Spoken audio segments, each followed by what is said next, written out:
Hi guys, welcome back. எப்படி இருக்கீங்க? மழை பெஞ்சிக்கிட்டு இருக்கு காலையிலேயே நாஸ்தியாக கிடக்கு. ஆனால் கிளைமேட்டு மஜாவாக இருக்கா? மஜாவாக இருக்கும் கிளைமேட்டு. சரி, இப்போ எங்கே போகிறோம் அப்படின்னா, நம்ம மைக்கு போடல, வெயிட் பண்ணுங்கள். வண்டியில் இருக்குது மைக்கு. எப்பா எவ்வளோ குப்பை வந்து வாசலில் நிற்கிது. ஆக்சுவலி அங்கே இருக்குது குப்பை போகிற இடம். அங்கே உள்ள காற்றடிச்சு அடிச்சு ஃபுல்லாக எங்கள் சைடில் வந்துருக்கு. மைக் இல்லை மக்களே, இது கேட்டிருக்குமான்னு தெரியல. கொஞ்சம் வெயிட் பண்ணுங்கள், மைக்கு மட்டும் நான் ஆன் பண்ணிக்கிறேன். ஓகே மக்களே, மைக் ஆன் பண்ணியாச்சு. காலையில் எந்த வேலையும் இல்லை. இப்போ எங்கடா போயிட்டுருக்கோன்னாக்கா, நம்ம பெட்ரோல் கூட போயிட்டுருக்கோம். கரெக்டாக பார்த்திங்க அப்படின்னாக்கா ஒரு டேங்க் கிட்ட தான் இருக்குது. ஸோ போய் பெட்ரோல் போட்டு வந்துடுவோம். அப்படியே ஜமியா போகிற வேலை இருக்குது, கடைக்கு போகிற வேலை இருக்குது, அதையும் முடிச்சுட்டு வந்துடுவோமே அப்படின்னு சொல்லிட்டு தான் கிளம்புறேன். பார்ப்போம். நம்ம வீட்டில் சும்மா இருக்கும்போது ஃபோன் அடிக்க மாட்டாங்க. நம்ம எப்போ வெளியே போகிறோம், நம்மளுக்கு எப்போ நம்ம பாத்ரூமில் போய் உட்காடுறோமோ அப்போ தான் ஃபோன் அடிப்பாங்க. அதுவும் இல்லாமல் நம்ம வண்டியில் அந்த வைப்பர் சரியாக ஒர்க் ஆகாது, விளங்கிடும். மண்ணாக இருக்குல்ல. மக்களே மடிச்சிருங்க, ஒரு ஃபோன் கால் ஒன்று வந்துருச்சு. அதை அட்டன் பண்ணி பேசி முடிக்கிறதுல உசுறு வந்துருச்சு. என்ன பண்ணுறது? ஓகே, இப்போ எங்கடா போயிட்டுருக்கு அப்படின்னாக்கா, நம்ம வண்டிக்கு பெட்ரோல் போட்டு தான் போயிட்டுருக்கோம். சொல்லிட்டேன் ஆல்ரெடி. என்ன பண்ணுறது, இப்போ தான் நம்ம ஸ்டார்ட் பண்ணுறோம். பெட்ரோல் போட்டுட்டு கடைக்கு போகிற வேலை இருக்குது. ஸோ அதெல்லாம் பார்ப்போம். நல்லா மழை பெஞ்சிகிட்ருக்கு, பரவாயில்ல.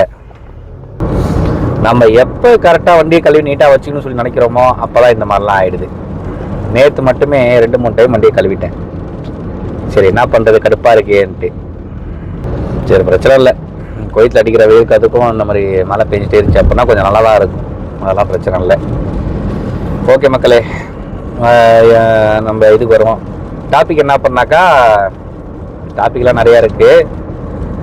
ஏன் எலெக்ஷன் வரப்போகுது. எலெக்ஷனு இது டேட்டு, ஓட்டு போகிற டேட்டு அது கிட்ட ஒரு 4 நாள் 3 நாள் இருக்கா.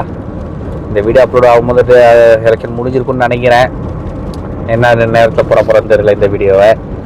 அதான் மக்களே, யாருக்கு உங்களுக்கு ஓட்டு, சிந்திச்சு செயல்பட்டு ஓட்டு போடுங்க, சரிங்களா? போன 5 வருஷத்தில் வந்துட்டு நம்மளுக்கு நடந்தது நன்மையாக இருந்தாலும் சரி, கெட்டதாக இருந்தாலும் சரி, எல்லாத்தையும் யோசித்து, அவங்களோட உரிமை அது, எல்லாத்தையும் யோசித்து கரெக்டாக போடுங்க. எனக்கா ஆக்சுவலி ஒரு இன்டர்வியூவில் ஒன்று பார்த்தேன் நான். அது என்ன விஷயம் அப்படின்னாக்கா, இன்டர்வியூலேயும் யாரோ ஒருத்தவங்க சொல்லியிருந்தாங்க, தமிழ்நாடு முன்னேறி போயிட்டுருக்கு அப்படின்னு சொல்லி தான் நினச்சிக்கிட்டு இருக்கோம். பட் ஆனாக்கா பின்தங்கி இருக்குது எல்லா நாட்டையும் விட அப்படின்னாங்க. அது எனக்கு தெரிஞ்சு, அந்த ஒரு கருத்துக்கு வந்துட்டு எனக்கு தெரிஞ்சு ஒரு 70% 75% உண்மை. அதுதான், பின்தங்கி தான் இருக்கிறோம், முன்ன போகிற மாதிரிலாம் தெரியல. ஏதோ ஒரு சில பேர் நல்லவங்கனால பின்னாடி போகாமல் இந்த வண்டிக்கு பின்னாடி முட்டை வைப்பாங்க இல்லையா, கல்லை வச்சு, அந்த மாதிரி முட்டை கொடுத்து வச்சுட்டு இருக்காங்க. அவ்வளோதான். என்னத்தான் பண்ணுறது? சரிங்க, முதல்ல பெட்ரோலை போட்டுருவோம். முதல்ல ஃபோன் யூஸ் பண்ணக்கூடாது. ஸோ அதனால் நம்ம முதல்ல பெட்ரோலை போட்டுருவோம். எப்பயும் போகலாம், நம்மளோட ஆல்ஃபா கார்டு தான் இருக்குது. ஸோ போயிட்டு பெட்ரோலை போட்டுட்டு ஃபில் பண்ணிவிட்டு பக்கத்தில் டீ கடை இருக்குது. டீ கடையில் போய் டீயை குடிப்போம். டிஃபரெண்ட் நிற்கிதா, மஜாவாக இருக்கும். ஐயோ, இங்கே நிற்கிதா. ஓகே மக்களே, பெட்ரோல் போட சொல்லியாச்சு, ஃபுல் போட்ட சொல்லியிருக்கோம். நம்மள்கிட்ட வந்துட்டு கார்டு இருக்குது, ஆல்ஃபாவோட கார்டு. இதில் எவ்வளோ இருக்குது அப்படின்னா, கிட்டத்தட்ட ஜூம் ஆகு கார்டு பேலன்ஸு 70 தினாரு 900 ஃபில்ஸ், 71 தினார் இருக்குன்னு வச்சுக்கிங்க. நம்மளுக்கு இப்போ ஒரு 4.5 தினார் to 5 தினார் பிடிக்கும். அது போக பேலன்ஸை இந்த மாதிரி ஒரு ரிசிப்டை கொடுத்துருவாங்க. ஆக்சுவலாக இங்கே உள்ள பெட்ரோல் பங்க்லாம் பார்த்தீங்க அப்படின்னா அவ்வளோ க்ளீனாக நீட்டாக இருக்கும். இங்கே வந்து பாத்ரூம் யூஸ் பண்ணுறதா இருந்தாலும் சரி, இங்கே பெட்ரோல் போடுறவங்க இருந்தாலும் சரி, அந்த நீட்டாக வச்சுப்பாங்க. இந்த தெரியாதுங்க பார்த்தீங்களா, இந்த பெட்ரோல் பங்க் சுற்றி க்ளீன் பண்ணுறதுக்கு, போகிறதுக்கு வரதுக்கு, குப்பை ஏதாவது இருந்துச்சு அப்படின்னாக்கா எடுக்கிறது போகிறதுக்குன்னு சொல்லி தனியாக ஒரு ஆள் தெரியாது பார்த்தீங்களா. இவர் அந்த மாதிரி ஒரு இதுக்கும் சூப்பராக எடுத்து வச்சுருக்காங்க. ஒரு நாட்டிலையும், நம்ம நாட்டிலையும் இந்த மாதிரி நடந்துச்சு அப்படின்னாக்கா கொஞ்சம் நல்லாயிருக்கும். முன்னேற்றம் தேவை மக்களே. அதனால் இந்த எலெக்ஷனில் கொஞ்சம் பார்த்து கொஞ்சம் யோசித்து எல்லோரும் முடிவு எடுத்து கரெக்டாக உங்கள் ஓட்டை வேஸ்ட் பண்ணாமல் நல்ல முடிவாக எடுங்க. நான் சொல்லவும் தேவையில்லை, உங்களுக்கே தெரியும், இருந்தாலும் நல்ல முடிவாக எடுங்க, அவ்வளோதான் சொல்லுவேன். வெளிநாட்டிலேருந்து நிறைய பேர் ஊருக்கு போய் எல்லாம் ஓட்டு போட போயிட்டுருக்காங்க. நம்மளால் போக முடியாது. இந்த ஆன்லைனில் ஆப்ஷன் இருக்குன்னு நினைக்கிறேன், அது நான் பார்க்கணும். எதுக்குடா போக முடியாது அப்படின்ற மாதிரி சொன்னீங்கன்னா, நம்ம இப்போ தான் வந்தோம் லீவு போயிட்டு. இல்லை அப்படின்னாக்கா நான் கேட்டில் தான் பார்த்தேன். இப்போ நான் போனேன் அப்படின்னாக்கா ரூமால் போக முடியாது. எனக்கு ஒரு 3 வருஷம் ஆகிடுச்சு வந்து. பெட்ரோல் போட்டுட்டு வந்தாச்சு. இப்போ என்ன அப்படின்னாக்கா தாண்டிட்டேன்னா டீ கடை பின்னாடி இருக்குது, போய் டீயை சாப்பிட்டு அதுக்கப்புறம் கிளம்புவோம். அப்புறம் கடைக்கு போகிற வேலை இருக்குது, அதெல்லாம் பார்ப்போம். கிளைமேட்டு மஜாவாக இருக்குது, அஜால் குஜாலாக இருக்குது கிளைமேட்டு. என்ன பண்ணி இந்த நேரத்தில் தான் ஊரில் இருக்கணும், இந்த நேரத்துலலாம் இங்கே இருக்கிறோம்.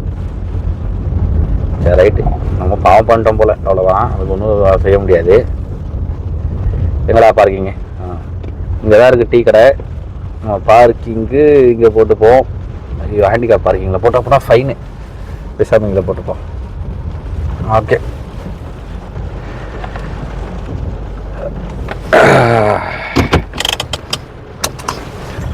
ஓகே மக்களே, போட்டாச்சு. ஓகே மக்களே, ஒரு டீ ஒன்று வாங்கியாச்சு. வெயில் எப்படி அடிக்குது பாருங்க, மழை எப்படி அடிக்குது பாருங்க மக்களே. எல்லா வேலையும் முடிஞ்சிச்சு. பெட்ரோல் போட்டாச்சு, டீயும் குடிச்சாச்சு. அது இல்லாமல் முடியும் வெட்டியாச்சு.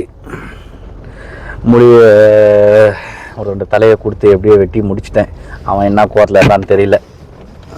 கரெக்டாக அவன் பொண்டாட்டி பேசிகிட்டு இருக்கும்போது நான் போய் மாட்டிக்கிட்டேன் போல இருக்கு. அவன் பொண்டாட்டியால் வரான்னு தெரியல, எந்த கடுப்பில் இருந்தான்னு தெரியல. பேசிட்டே இருந்தான், வந்தான், கடக்கு படக்குன்னு சொல்லி தலையை 2 ஆட்டினா முடிய விட்டு போயிட்டான். திரும்பி சண்டையை போட நம்ம ஒன்று சொல்ல, அவன் ஒன்று வெட்ட. இதான் எல்லா ஊர்லேயும் இப்படி தான் நடக்கும் போல இருக்கு. நம்ம ஒரு இது சொன்னோம் அப்படின்னாக்கா அந்த மாதிரி வெட்ட மாட்டான். அதாவது கரெக்டாக வந்துட்டு அவன் ஆள்கிட்ட பேசிக்கிட்டு இருந்தான். அவன் டீ குடிச்சிட்டு இருக்கும்போது தான் பேசிக்கிட்டு இருந்தான். அவன் சத்தம் போட்டு பேசிக்கிட்டு இருந்தான். அந்த நேரம் நான் வந்துட்டு அவன் தான் வந்துட்டு அந்த கடையில் இருக்கான் போல இருக்கு அப்படின்னு நினைக்கலாம். நான் பார்க்கல. கரெக்டாக அங்கே உள்ளே போனாங்க, கடைக்குள்ளே போனான் அப்படின்னாக்கா அவனை கூப்பிட்டு வெட்ட விட்டானுங்க. இந்த உன் கோபத்தை வந்து இதெல்லாம் காட்டு, உன் புடகிட்ட காட்டாத, உன் ஆள்கிட்ட காட்டாத அப்படின்னு சொல்லி வைத்தியாங்க. சரி ரைட், ஏதோ ஒன்று தலையை கொடுத்து முடிய வெட்டி வேலையை முடிஞ்சிச்சு. இப்போ 2 நாளாக தான் ஏதோ மழை பெஞ்சிக்கிட்டு இருக்கு மக்களே. இல்லை அப்படின்னாக்கா வெயிலில் போட்டு சாகணும். ஸோ அதனால் முடி அதிகமாக இருக்குன்னு சொல்லி வெட்டியாச்சு. நான் மோஸ்ட்லி வந்துட்டு நான் இந்த ஸ்கூல் டைம் அந்தெல்லாம் இருந்துச்சு அப்படின்னாக்கா கொஞ்சம் நீட்டாக முடியெல்லாம் வெட்டி நீட்டாக இருப்பேன். ஸ்கூல் டைமில் எல்லாம் முடி வெட்டான்னு தான் நினச்சேன். என்னுடைய மனைவி அவர்கள் வந்துட்டு ரொம்ப நாளாக சொல்லிகிட்டே இருக்காங்க, மொட்டையை போடுங்க, இல்லை அப்படின்னா முடிய வெட்டுங்க அப்படின்ற மாதிரி சொல்லி பாசமாகவும் சொல்லிட்டாங்க, திட்டியும் பார்த்துட்டாங்க. நானும் கேட்கல. சரி கேட்போமே அப்படின்னு சொல்லிட்டு தான் கேட்டு, அவங்கள்ட்ட தெரியாது, இந்த வீடியோ முன்னாடியே அவங்கள்ட்ட பேசிடுவாங்க, பார்த்துருவாங்க. சரி வெட்டிடுவோமேன்னு சொல்லி வெட்டிட்டேன். நிறைய பேர் கேட்கலாம், ஏன்டா மூஞ்ச காட்ட மாட்டேங்கிற, ஃபேஸை காமி வீடியோ போடுறோம் அப்படின்ட்டு. போடலாம் தான். என் ஒய்ஃப்கிட்ட பர்மிஷன் கேட்டதுக்கு நான் என்னமோ மைனர் குஞ்சு மாதிரி மூஞ்சை பார்த்தீங்க அப்படின்னாக்கா மயங்குவீங்க அப்படின்றதால ஃபேஸ்லாம் காட்டக்கூடாதுன்னு சொல்லி ஸ்ட்ரிக்டாக ஆர்டர் போட்டாங்க. ஸோ அதனால் அதுக்கு வாய்ப்பு இல்லை. இன்ஷா அல்லாஹ் நான் கண்டிப்பாக வந்து எனக்கா ஊருக்கு போனால் கூட ஒய்ஃப் கூட விளாகிங் பண்ணுற மாதிரி இருந்துச்சு அப்படின்னாக்கா விளாகிங் பண்ணுற மாதிரி இருந்துச்சு அப்படின்னாக்கா ஃபேஸை போட்டே போடுவோம். என்ன இப்போ ஃபஸ்ட்டு இங்கே போகிறது விளங்கட்டும், அதுக்கப்புறம் ஊரில் போய் போகிறத பார்ப்போம். ஓகே மக்களே, அதாவது எலெக்ஷன் டேட் நெருங்கிட்டு இருக்குது. ஆல்ரெடி சொல்லிவிட்டு திரும்பி சொல்கிறேன், என்ன பண்ணுறது, டேட் நெருங்கிட்டு இருக்குது, ஓட்டு போகிற டேட்டு. ஸோ அதனால் யோசித்து எல்லாருமே போடுங்க, சரிங்களா? அதாவது சில பேர் வந்துட்டு இன்னும் அந்த மைண்ட் செட்டோட தான் இருக்கிறாங்க, பரம்பரை இதுக்கு போடுறோம் அப்படின்ட்டு. பட்டு அவங்களுடைய ஃப்யூச்சர் நினச்சி பார்க்க மாட்டுறாங்க. அதுதான் ஒன்று. அதாவது ஆட்சியில் இருக்கிறவங்களே வந்துட்டு அவங்களுடைய ஃப்யூச்சர் தான் பார்க்குறாங்க தவிர மக்களோட ஃப்யூச்சரை பார்க்க மாட்டுறாங்க. அப்படி இருக்கும்போது அவங்களுக்கு கீழே உள்ளவங்க அந்த பரம்பரையாக அதுக்கு தான் போடணும், இதுக்கு தான் போடணும் அப்படின்ற மாதிரி அந்த மைண்ட் செட்டுக்கு ஆகிட்டாங்க. ஸோ இளம் வாலிபர்கள் நம்மளால தான் வந்துட்டு நம்மளுக்கு 7 கழுத வயசாகுது, இளம் வாலிபர்கள்லாம் தாண்டிருச்சுன்னு நினைக்கிறேன். நம்ம தான் வந்துட்டு ஒரு முடிவு எடுக்கணும் கரெக்டாக. சரிங்களா? அதனால் யோசிங்க. உங்களுக்கு தெரியாத ஒன்றுமே இல்லை, உங்களுக்கு தெரியும் எல்லாமே. எனக்கா நம்மளுடைய நாட்டை விட்டு வெளிநாட்டுக்கு வந்து வேலை செய்கிறது வந்து நம்மளுக்கு ஒன்றும் ஆசை கிடையாது. அது எப்பயுமே மைண்ட் செட்டில் புரிஞ்சிங்க. அடுத்த நாட்டில் வந்துட்டு மடிமையாக வந்து வேலை செய்கிறது வந்துட்டு நம்மளுக்கு எப்பயுமே அது பிடிக்காது தான். சொந்த ஊர்லேயே இருந்து சம்பாதிக்கணும், போகணும், வரணும், அப்படி தான் நினைக்கிறோம். ஆனால் சில சூழ்நிலைகள் சிலருடைய கஷ்டத்தை வந்துட்டு என்ன பண்ணுறது அப்படின்ற மாதிரி தான் இருக்குது. அதனால தான் வெளிநாட்டுக்கே வரோம். இல்லைனா நம்ம ஏன் வரப்போகிறோம் சொல்லுங்கள் பார்ப்போம். ஒரு வண்டி எடுக்கலாம் பார்த்தாக்கா அதுக்கு டேக்ஸ் போட்டு வச்சுருக்கானுங்க. இப்போ தான் வந்துட்டு ரோட் டேக்ஸ் கம்மியாக இருக்குதுன்னு நினைக்கிறேன். ஒரு வண்டியோட இது விலை கம்மியாக இருக்குதுன்னு நினைக்கிறேன். எங்களை மாதிரி டிரைவருக்கு வந்துட்டு என்ன வசதி கொடுத்துருக்காங்க, என்ன ஒரு சலுகை கொடுத்துருக்காங்க அப்படின்னாக்கா, வண்டியில் அந்த இப்போதைக்கு அந்த இதுக்கு கம்மி பண்ணியிருக்காங்க. அந்த லேடிஸ் ஒருத்தவங்க இருக்காங்களே, அவங்க தான் ஏற்றி விட்டாங்கன்னு நினைக்கிறேன். இப்போ தான் கம்மியாக இருக்குது. நானும் இதுக்குள்ளேயே ஏதாவது வண்டி எடுத்துடணும்னு பார்க்குறேன். செலவு மேலே செலவுகள் அதிகமாக இருக்குது. பார்ப்போம். ஆனால் கண்டிப்பாக இந்த வருஷத்துக்குள்ளே உருப்பட்டேன் அப்படின்னாக்கா வண்டி எடுத்துருவேன். உருப்பட்டு தான் இருக்கிறேன், இருந்தாலும் வண்டி எடுத்துருவேன். பார்ப்போம். சரி மக்களே, உங்களை போர் அடிக்க விரும்பலை. இத்தனை நிமிஷம்லாம் நீங்கள் பொறுமையாக அந்த பார்ப்பீங்கன்னு தெரில. ஸோ அதனால் இத்துடன் விடைபெறுகிறேன். அடுத்த விலாகில் சந்திப்போம். விலாக உருப்படியாக எடுத்துகிட்டு போகணும் தான் பார்க்குறேன். ஃபஸ்ட் டைமாக இப்போ தானே புதுசாக நம்ம ஆரம்பிச்சிருக்கோம். போக போக நம்ம இன்ட்ரெஸ்ட்டாக காட்டுவோம். சரிங்களா? ஓகே மக்களே, பபாய்.